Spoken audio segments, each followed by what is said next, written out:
मतदान को लेकर महा कवरेज लगातार जारी है। प्रदेश की 7 सीटों पर उपचुनाव हो रहा है और उपचुनाव के तहत सुबह 7 बजे से लगातार वोटिंग का सिलसिला जारी है। शाम 6 बजे तक का समय तय किया गया है और इन 7 सीटों में सबसे अगर टॉप पर कोई है तो वो है रामगढ़ की सीट, जहां पर 5 बजे तक लगभग 70% मतदाताओं ने मतदान कर दिया है। क्या है इस मतदान के मायने, क्या है संकेत, बातचीत करेंगे। बातचीत करने के लिए मेरे साथ स्टूडियो में मौजूद हैं बीजेपी प्रवक्ता नमित जैन जी। नमित जी, बहुत बहुत स्वागत है। नमित जी, 7 सीटों पर उपचुनाव है। 7 में से 6 सीटें विपक्षी दलों के पास में थी, 4 सीटें कांग्रेस के पास में, 2 अन्य के पास में, तो वहीं 1 सीट पर आप सलूम्बर की जो सीट थी वो बीजेपी के पास में थी। बड़ी अग्नि परीक्षा बीजेपी की है कि 7 सीटें हैं, 7 में से सत्ताधारी दल को बेनिफिट मिलना चाहिए। गुड गवर्नेंस पर आपकी पार्टी ठप्पा लगाना चाहती है। पूरा एडी चोटी का जोर लगाया गया है, स्टार प्रचारकों ने पूरी ताकत झोंकी है। अब जनता फैसला कर रही है कि फैसला क्या देना है, क्या सत्ताधारी दल को मैंडेट देना है, क्या सरकार के गुड गवर्नेंस पर मुहर लगानी है, या फिर विपक्ष का गढ़ बरकरार रहता है। रामगढ़ की बात करते हैं। रामगढ़ में सबसे ज्यादा वोटिंग देखी जा रही है। इस वोटिंग का क्या मायना है, किस और ये वोटिंग इशारा कर रही है। सुबह से लगातार 7 विधानसभा के जो भी डेटा है, 9 बजे के डेटा की बात करें, 11 बजे, 1 बजे, 3 बजे, 5 बजे, किसी भी डेटा में रामगढ़ की सीट पीछे नहीं है। हालांकि वहां सीधा मुकाबला है, त्रिकोण मुकाबला भी नहीं है। तो यहां वोटिंग के क्या मायने मानते हैं, और दौसा में कम वोटिंग हो रही है। जी आशीष जी, देखिए, ये जो 7 विधानसभा के उपचुनाव हो रहे हैं, ये बिल्कुल सही बात है कि भारतीय जनता पार्टी की सरकार है और भारतीय जनता पार्टी के 10 महीने का जो यशस्वी मुख्यमंत्री भजन लाल जी का जो कार्यकाल रहा, वो वाकई में काबिले तारीफ रहा। लोगों ने बहुत समर्थन दिया। जब हम चुनाव प्रचार में गए, क्षेत्र में गए, तो वहाँ हर जगह हर तरफ भीड़ नज़र आती थी भारतीय जनता पार्टी के पक्ष में।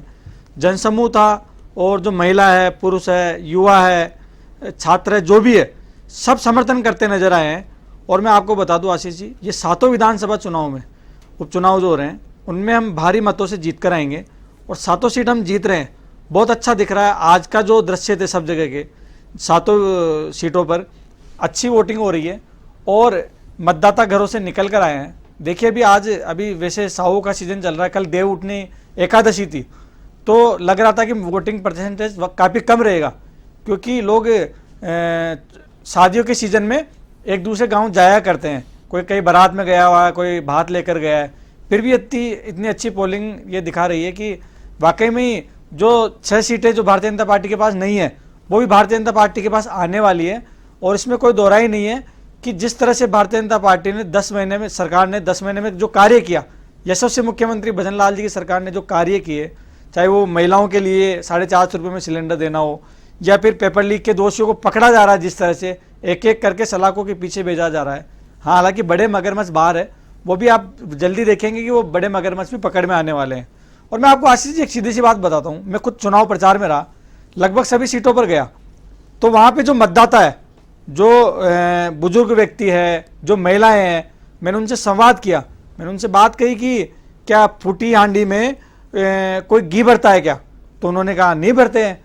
तो उन्होंने भी एक बात कही कि जिसकी सरकार ही नहीं है, कांग्रेस में कोई है ही नहीं, कार्यकर्ता नहीं है, इनके नेता नहीं बचे।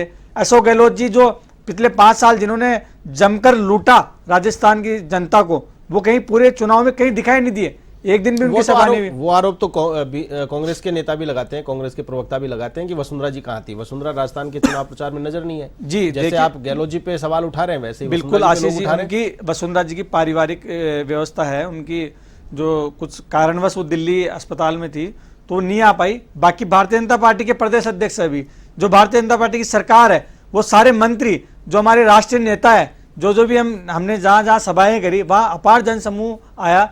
लेकिन आप देखिए, गहलोत जी ने कहीं नहीं किया, क्योंकि किस मुंह से जाते हैं? आलाकमान ने भेजा भी नहीं उनको। देखिए, कांग्रेस का जो आलाकमान है, उन्होंने गहलोत जी को नहीं भेजा, क्योंकि उन्होंने भाप लिया था। उन्होंने सर्वे में आया कि गहलोत जी से बहुत ज्यादा नाराज है। और देखिए, इनके जो दूसरे नंबर के नेता है तो सचिन पायलट जी, क्या इसीलिए राधा मोहन दास जी ने लगातार सचिन पायलट को टारगेट किया कि सचिन पायलट का ही इस चुनाव में बोलबाला रहने वाला है, तो उन्हें निशाना बनाया जाए? जी आशीष जी, ऐसा नहीं है, वो भी नहीं कर पाए। वो भी केवल 2 दिन दिखे और कहीं दिख नहीं पाए, क्योंकि कांग्रेस आलाकमान ने पूरी तरह से उनको चाबी नहीं दी है। तो उनको ये रहा कि मैं जाऊंगा तो क्या होगा और क्या नहीं होगा। और 5 साल के जो कुकर्म किए थे, इन्होंने गलत काम किए थे, उसकी छाप आज तक भी लगी हुई है। जनता जैसे जाते भी, ज्यादा समय थोड़ी हुआ है, 10 महीने हुआ, लोग भूले नहीं है गहलोत साहब के कार्यकाल को, किस तरह से उनको संकटों का सामना करना पड़ा, समस्याओं का सामना करना पड़ा। और सबसे ज्यादा आप देखिए युवाओं में बहुत ज्यादा रोष था। अभी भी जाते थे तो युवा उनके खिलाफ नारेबाजी करते थे। जैसे गहलोत साहब जहां 3-4 जगह गए, वहां लोगों ने, युवाओं ने जो पेपर लीक किए थे, जिनको रोजगार नहीं दिया, पूरी तरह से नाराज थे।